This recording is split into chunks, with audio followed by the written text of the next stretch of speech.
vous toutes, bonjour à vous tous et bienvenue sur le plateau d'Ensemble c'est mieux, votre magazine de société chaque jour, du lundi au vendredi dès 10h50 sur France 3 Champagne-Ardenne et sur France 3 Lorraine. Alors aujourd'hui, au sommaire de cette émission, comprendre notre cerveau. Comment réagit notre cerveau? Le cerveau est un organe qui fascine en raison des mystères, mais aussi des incroyables capacités liées à son fonctionnement. Que peut-on lire dans un cerveau? Explication sur ce plateau ce matin avec le docteur Laurent Kessler, neuroscientifique, chercheur au CNRS de Nancy. Dans notre rubrique spécialiste, nous allons nous intéresser aujourd'hui à en passant par les métiers de bouche, des formations qui durent de 1 à 3 ans. On vous dit tout ça un peu plus tard dans cette émission. Valérie. Merci Laurent, à tout à l'heure. On vous retrouve dans quelques minutes. Comme je vous l'ai annoncé en tout début d'émission, nous allons nous intéresser aujourd'hui à notre cerveau.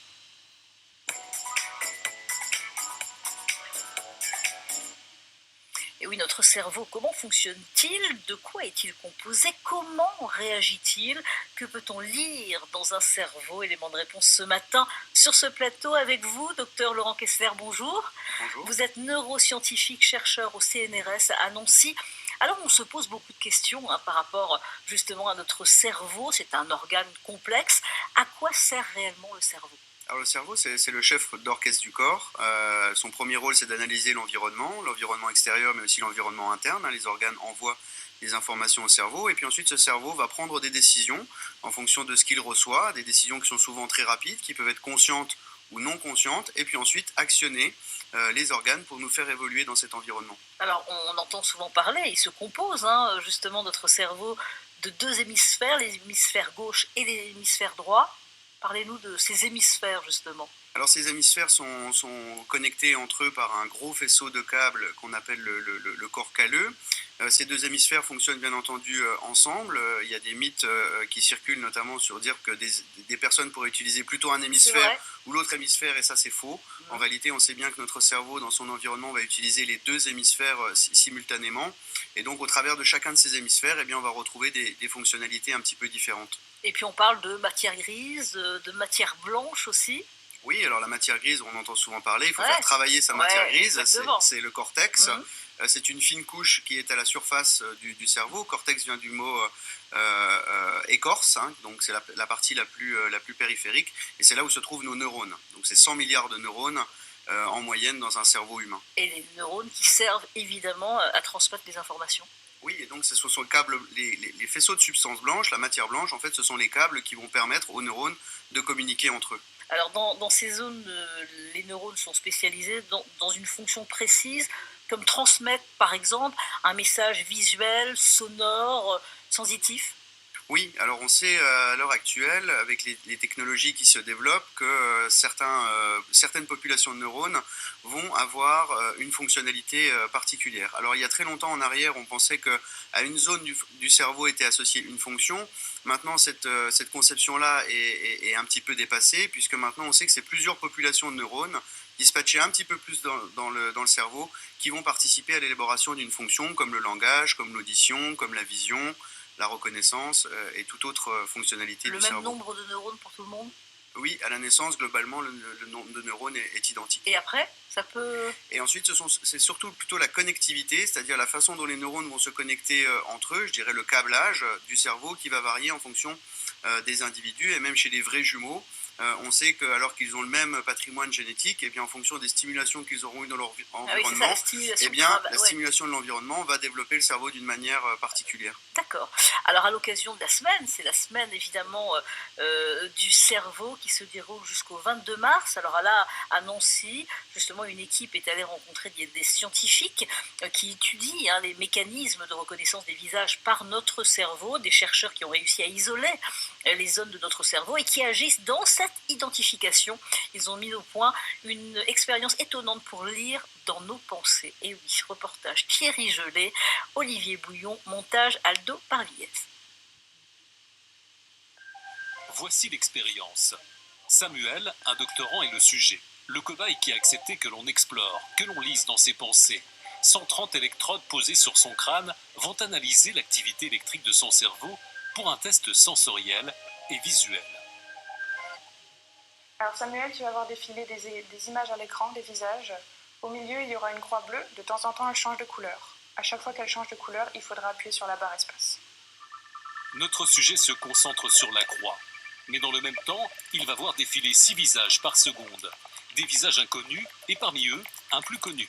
Son cerveau va par lui-même se synchroniser sur toutes les images et émettre des ondes caractéristiques qui vont trahir sa reconnaissance du sujet. Ce qu'on voit ici, ces plus petits pics, vous voyez qu'ils apparaissent en fait exactement au moment où apparaissent les visages célèbres.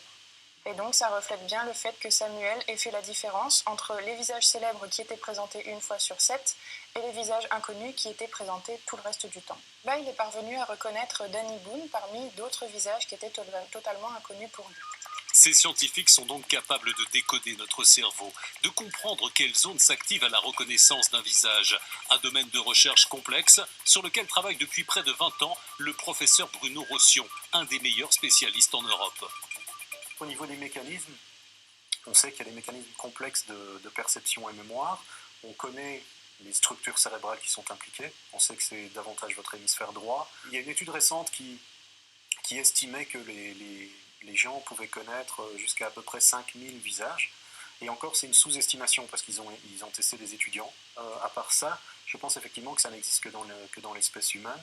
Il y a des raisons de penser qu'au cours de l'évolution humaine, le visage s'est diversifié sur un plan morphologique pour maximiser la reconnaissance individuelle et donc ça aurait forcé le cerveau à développer des mécanismes particuliers.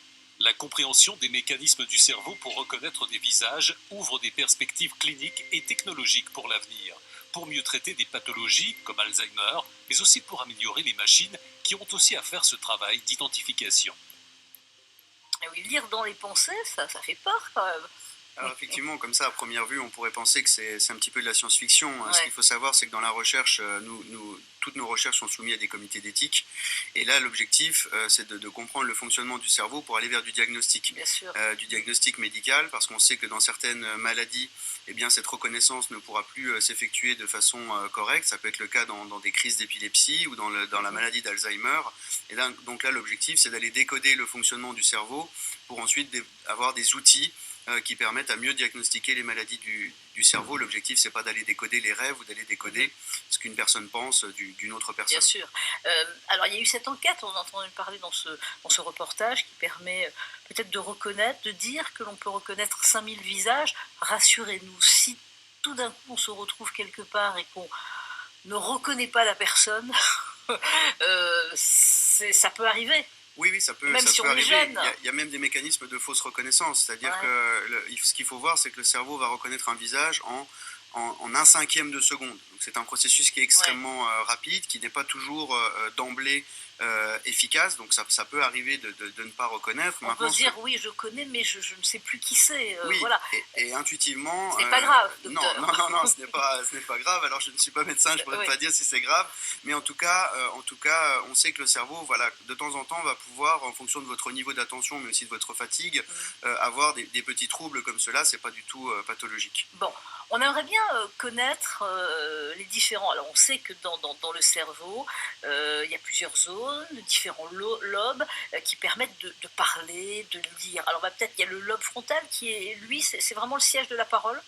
Alors, chez les droitiers, effectivement, on va retrouver dans le lobe frontal gauche le langage d'une façon prépondérante. On va retrouver aussi tous les sièges de la décision, même de la mémoire à long terme dans ce lobe frontal. C'est aussi un des lobes qui a beaucoup évolué chez l'être humain par comparaison avec les animaux.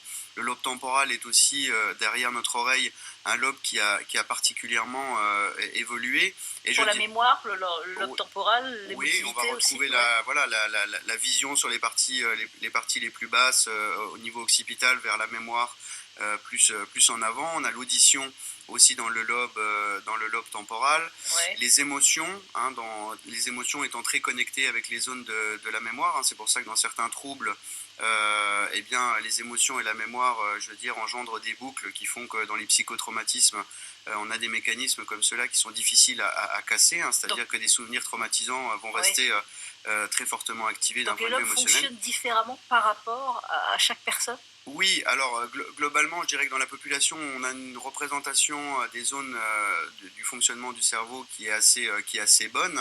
Maintenant, comme je vous le disais un petit peu en introduction, c'est que la difficulté, elle réside maintenant sur le fait qu'on s'est rendu compte que ce n'est pas réellement un lobe qui va assurer une fonction, mais l'ensemble des lobes vont y participer. Mais ça se travaille, Et c'est-à-dire ça, plus d'émotions pour une personne, euh, ça peut se travailler, oui, ça bien peut changer. Oui, bien sûr, et c'est ce que je dis notamment quand je vais dans le cadre d'animation scolaire, c'est que Ouais.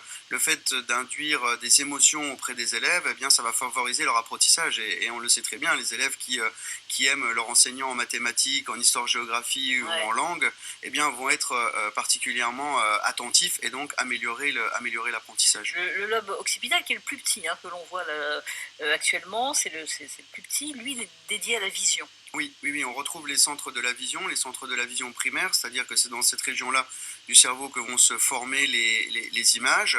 Donc les images se forment à cet endroit-là, mais par contre, il va y avoir une différence entre l'image qui se forme et ensuite les mécanismes de reconnaissance.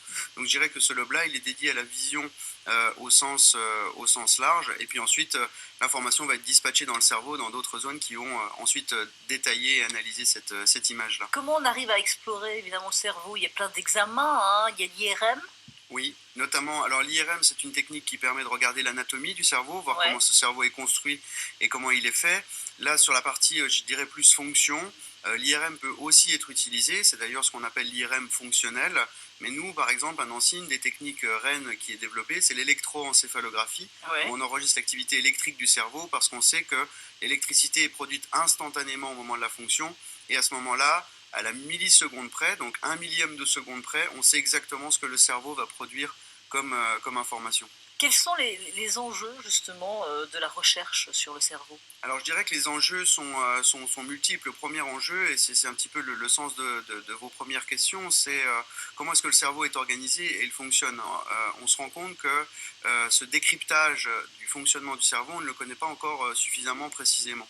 Et donc je dirais que l'aspect multimodal, c'est-à-dire d'utiliser plein de techniques différentes pour aborder cet organe, va nous permettre de mieux le connaître, et puis surtout toutes les disciplines. On va retrouver des mathématiciens, des biologistes, des médecins, des physiciens, des psychologues, et donc cette approche, je dirais, de plusieurs disciplines différentes, eh bien, va nous apprendre, je pense, à faire de grands progrès dans la recherche sur le cerveau. Et il y a des spécialistes dans la région Grand Est. Quelles sont les spécificités exactement dans la région Grand Est? Eh bien, les spécificités dans la région Grand Est, on s'est fédéré au sein d'un réseau qui s'appelle le réseau Lorrain de recherche en neurosciences, qui regroupe 27 structures, à la fois sur les versants cliniques avec le centre hospitalier régional universitaire de Nancy, mais aussi l'université, le CNRS, l'INRIA. Et donc, la spécificité qu'on a, c'est d'aborder ce cerveau, voilà, sous des angles différents. Donc c'est la notion de discipline différente, et puis surtout d'aller jusqu'au lit du malade et d'aller aussi vers la société. C'est-à-dire qu'en Lorraine, on essaye de développer une recherche qu'on dit translationnelle, c'est-à-dire qui va de la paillasse, qui va du microscope ou de l'ordinateur jusqu'au lit du malade pour développer des outils qui peuvent permettre soit à prendre en charge les maladies du cerveau, soit à améliorer l'utilisation de ce cerveau par les citoyens. Bien sûr. Alors jusqu'au 22 mars, il y a donc différentes manifestations avec cette semaine du cerveau, des actions phares aussi pour parler de neurosciences à l'école ou ailleurs, lors de conférences, de différentes manifestations. Le public peut venir vous poser des questions à différents scientifiques. Oui, c'est l'objectif de la semaine du cerveau, c'est de sortir les scientifiques de leur laboratoire pour venir communiquer les dernières avancées, et puis surtout écouter les questions du public et y répondre. Donc l'objectif, un peu partout en France, spécialement sur Nancy? Non, alors partout en France. La semaine du cerveau est coordonnée par la Société des neurosciences au niveau national, et au niveau de la région Lorraine. Voilà, il y a beaucoup d'actions, 32 actions organisées au total, sur des thèmes à la fois, je veux dire, de bien-être. On a parlé du rire en conférence inaugurale, on parle de sommeil, et puis aussi on va parler de maladies comme le burn-out, comme les troubles liés à l'épilepsie, à la maladie de Parkinson. Donc on essaye au grand public de donner un éventail pour que chacun y retrouve son intérêt.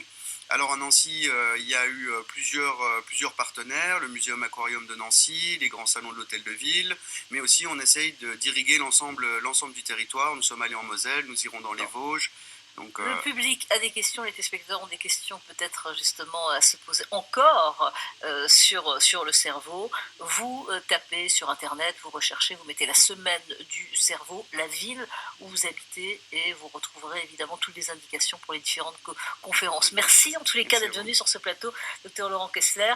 Je vous propose, c'est comme ça chaque jour avec notre invité pour le thème principal, de regarder le dessin du jour avec nos dessinateurs qui nous proposent des dessins.